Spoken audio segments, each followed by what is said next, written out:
These is his medication. They must be administered daily. If he resists, you are to ensure he still takes them. What exactly are they for? You are here to follow instructions, not question them. Good morning. How is he today? He moved. His legs, there was definite movement. Is that so? You administered it precisely as instructed? Yes. Please, I need to know what this is for. Where did you get this from? It suppresses neuromuscular signaling, the communication between the brain and the muscles, and, in severe cases, long-term paralysis. Margaret tried to mute the noise of comparison, but it followed her everywhere. At night, lying on her thin mattress, she scrolled through Facebook and Instagram until her chest tightened. Engagement photos, bridal showers, just bought my first car, promotion at work, smiling couples on vacations, former classmates announcing master's degrees abroad. She was happy for them, truly, but happiness for others did not quiet the panic rising quietly inside her own life. She had graduated with excellent grades, lecturers had praised her discipline, relatives had predicted a bright future.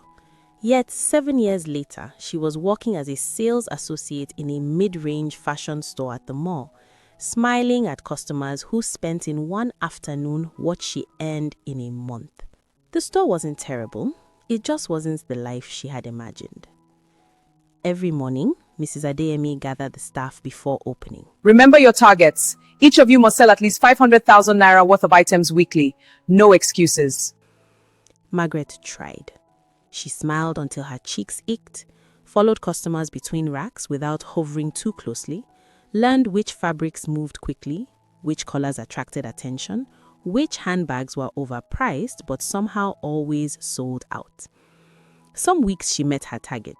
Some weeks she missed it, not by much. The mall had been quiet lately. Foot traffic was down. Many customers browsed, asked questions, then left. But the target remained untouched, unmoved. One Friday evening, Mrs. Adeyemi called her into the office. Margaret recognized the tone before she even stepped inside. You missed your target again last week. By only 18,000 naira, ma. And on Monday I closed 2 big sales. It balanced out. This isn't about balance, it's about consistency. Business has been slow for everyone. Some of your colleagues are still meeting their numbers. Margaret knew what that meant. They were assigned the profitable shifts, weekends, evenings, peak hours. She was often scheduled for slow weekday mornings. She didn't argue. I can improve, please, ma. I just need time. Head office is reviewing staff strength. We have to let someone go. Let someone go? You are hardworking, but this is business. So because I didn't meet one target. It wasn't 1. 3 weeks out of 8. 3 weeks. 3 slightly low weeks. That's enough. No raised voices, no accusations, just a printed letter slid across the desk. Final salary at the end of the month. Margaret signed. What else could she do? Outside, she did not cry. Not immediately. She walked past mannequins dressed in outfits she could never afford, past the security guard who nodded as though nothing in her world had just collapsed, past glass storefronts reflecting a version of herself that looked composed, almost fine. The sky hung low and grey. Rent due in 3 weeks, no savings, no job, no one she could call without explaining, without hearing that gentle, pitying pause. The first drop of rain struck her cheek before she realized she had stopped walking. Then the sky opened. She ran without planning, not towards home, not towards the bus stop, but towards the old church across the road. The door stood slightly ajar. Inside, warmth wrapped around her like something protective. The scent of polished wood and faint incense lingered in the air. Soft murmurs drifted from the front pews, low, reverent, unhurried. Margaret slipped into a seat at the back and allowed herself to exhale. For the first time that day, her chest loosened. The weight of failure, fear, and humiliation pressed less urgently. Here, the world outside, the missed targets, the looming rent, The endless comparison felt suspended, not erased, just paused. She closed her eyes and breathed slowly, letting the quiet settle into her bones. She did not know how long she prayed, an hour perhaps, more. At some point, the structured words disappeared, replaced by raw honesty. God, I don't know what else to do. Tears came again, but softer now, less frantic, as though being in that space made the burden feel shared, even if nothing had changed yet. When she finally rose to leave, steadier but still uncertain, May I speak with you for a moment? Margaret hesitated only briefly before nodding. I am Eleanor Whitmore. I live alone, and I have a stepson who requires daily support. He was paralyzed after an accident. I've been searching for someone patient and reliable to assist him. Support in what way? He needs help with daily routines, meals, medication, mobility, and companionship. The position includes accommodation and a monthly stipend. You would be his caretaker. But you don't even know me. What makes you think I would accept something like this, or that I'm even qualified? I understand your concern. It is unusual to approach someone I do not know, but you appear responsible, steadfast. And forgive my directness, but you look like someone who needs an opportunity. Margaret felt the words sting, partly because they were true, partly because there was something in Elaine's manner that suggested more than just kindness. She couldn't put it into words yet, but it was as if Elaine measured not just need, but usefulness. If you accept, you will have security, shelter, and a stable income, while making a meaningful difference in someone's life. I need a day to think. Of course, call me when you're ready, no pressure. Margaret slipped the card into her pocket and stepped back into the rain, the decision pressing heavily against her ribs. That night, sleep refused to come. Margaret lay on her narrow bed staring at the ceiling, thoughts spiraling. She did not know these people. For all she knew, they could be dangerous. What kind of woman offers a stranger a living position after a brief conversation? It could be a trap, a lie, something darker disguised as opportunity. But what choice did she truly have? Her rent expired in less than 3 weeks. Her savings were nearly gone. Without income, eviction was inevitable. This job offered more than her previous one: steady money and accommodation. Security. By morning, exhaustion had worn down her resistance. She called the number on the card. Elaine answered immediately, as though she had been expecting it. They agreed to meet. Within an hour, Margaret was seated in the passenger seat of Elaine's sleek black car, watching the city fade behind them. They drove through wrought iron gates into a property that could only be described as a mansion. Margaret's breath caught. The Witmore estate was grand, manicured, imposing, and quiet. Too quiet. Inside, the silence felt curated, intentional, the kind that belonged to illness or control. Margaret's shoes sank into thick carpet as she followed Elaine up a polished staircase. They stopped before wide double doors. Elaine knocked lightly, then pushed them open. The room smelled faintly of antiseptic. Sunlight filtered through tall curtains falling across the figure on the bed. James Witmore lay propped against pillows. His shoulders were broad, his build strong despite the obvious stillness of his lower body. His face was pale but striking. His eyes, sharp, intelligent, flicked towards the doorway as they entered. This is the young woman I mentioned. Her name is Margaret. Another caretaker. Mother, you know they don't last. Margaret understands her responsibilities: meals, medication, mobility, and daily routines. These is his medication. They must be administered daily. If he resists, you are to ensure he still takes them. Crush them into his food if necessary. They are essential for stabilizing his condition. What exactly are they for? For his health. You are here to follow instructions, not question them. Compliance is required if you intend to remain employed. Yes, ma'am. The day settled into routine. Margaret arose early, prepared meals, administered medication, assisted with transfers and mobility exercises. James remained distant, polite but guarded.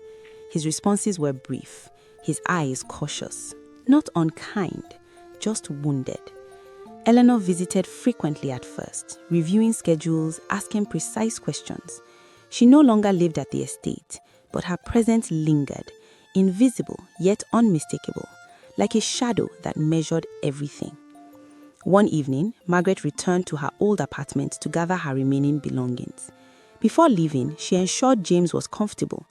Dinner tray placed carefully, pillows adjusted, wheelchair positioned within reach. She stepped into the hallway and quietly called the housekeeper, an older staff member who had worked in the estate for years. "Please, check on him every hour," Margaret said evenly. "If he needs anything, call me immediately." The housekeeper nodded politely. When Margaret returned later that night, the estate was hushed. The housekeeper informed her that James had eaten and slept off. Only then did she realize she had forgotten his evening dose. She stood frozen for a moment. He had already eaten. He was resting peacefully. After a brief hesitation, she decided not to wake him. One missed dose cannot matter that much, she reasoned. The next morning, as she entered with breakfast, she stopped abruptly. James' legs moved.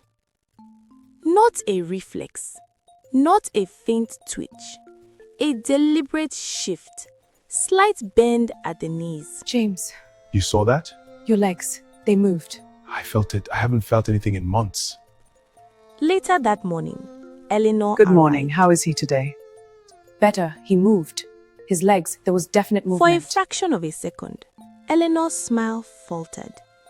Then it returned. Is that so? I think the medication is helping. Margaret waited for excitement, relief, joy. Instead, she saw calculation. You administered it precisely as instructed? Yes, every day, same time, same method. Good. Ensure there are no inconsistencies. Something cold settled in Margaret's stomach. Shouldn't she be happy?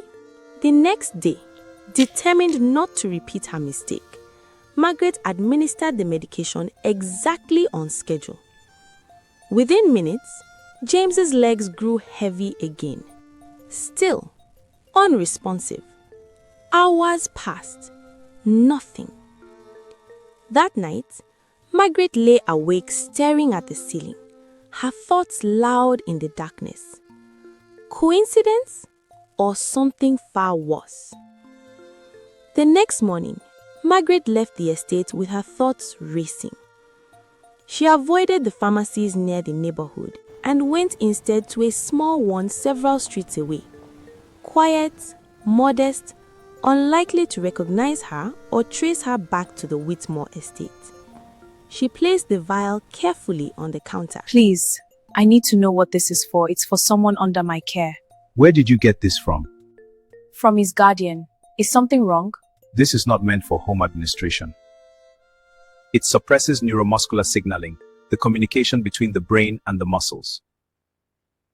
With repeated use, it can cause weakness, loss of voluntary movement, difficulty standing, and, in severe cases, long-term paralysis. Even for someone who already has limited mobility?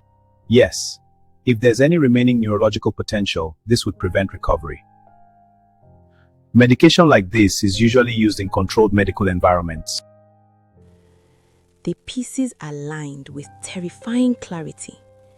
Eleanor's insistence, her precision, her composure when James moved.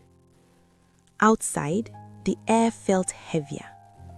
Uncertainty hardened into resolve. She would proceed carefully, quietly, but she would not ignore this. The following morning, Margaret made a decision.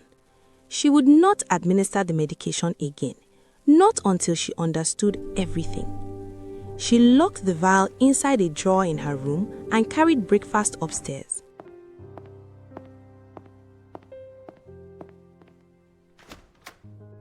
James, there's something we need to talk about. What is it? I took the medication to a pharmacist yesterday Why did you do that? because I noticed something unusual. Like what? Anyway, what did you find out? The medication suppresses muscle signaling. It isn't designed for long-term home care. It can prevent recovery. It can keep someone weak. Are you saying that Eleanor is giving me something to stop me from walking? I'm saying I don't know her intention, but I know what the medication does. And the night I forgot to give it to you, you moved. I don't believe that. She's handled everything since the accident. My appointments, my therapy, the company. The company? She's had power of attorney since the crash. Temporary, but the board insisted on stability. She sits in on every meeting now, signs off on major decisions.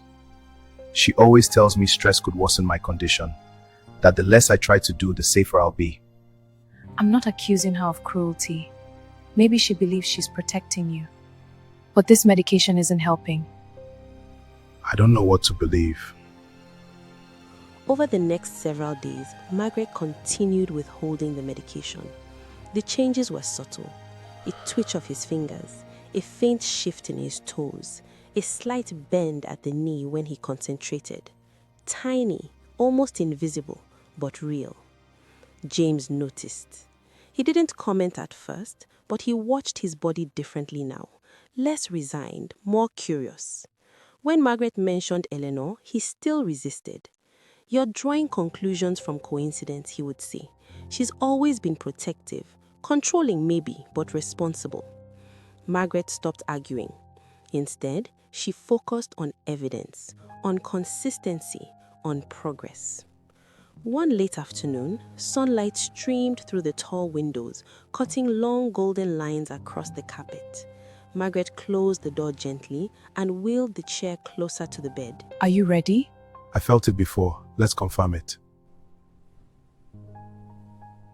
Don't force it. Just focus on your right foot. Again. That's not reflex. I can feel it. Your muscles aren't dead. They've been suppressed. Then the medication wasn't helping. Tomorrow, when she visits, I won't move. You're sure?